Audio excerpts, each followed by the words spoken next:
Сегодня в России отмечают Татьянин день или День студента. 266 лет назад, в 1755 году, императрица Елизавета Петровна издала указ о создании в Москве первого университета. Совпало это с Днем памяти святой Татьяны. С тех пор этот день стал праздником всего студенчества. Ухтинский университет присоединился к торжеству. Несмотря на связанные с пандемией ограничения, для студентов УГТУ устроили настоящий праздник. Подошли с юмором и креативом. В корпусе Л университета на входе все желающие фотографировались с ростовой фигурой веселого динозавра.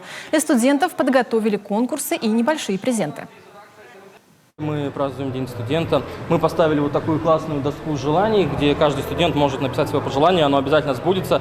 Также мы проводим акцию «Меняем сигареты на конфету». Шикарная акция пропаганды здорового образа жизни. Также мы предлагаем ребятам фотографироваться на фоне нашего баннера.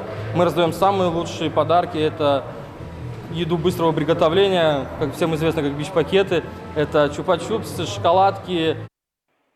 В конференц-зале бизнес-инкубатора сегодня проходит презентация лучших проектов, реализованных в 2020 году студенческими объединениями.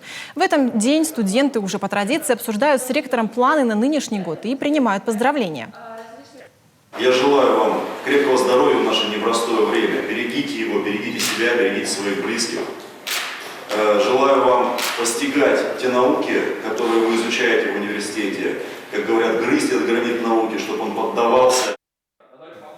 А чтобы студенты тренировали сообразительность и грызли гранит науки еще успешнее, для них подготовили интеллектуально-развлекательную игру от студенческого совета УГТУ.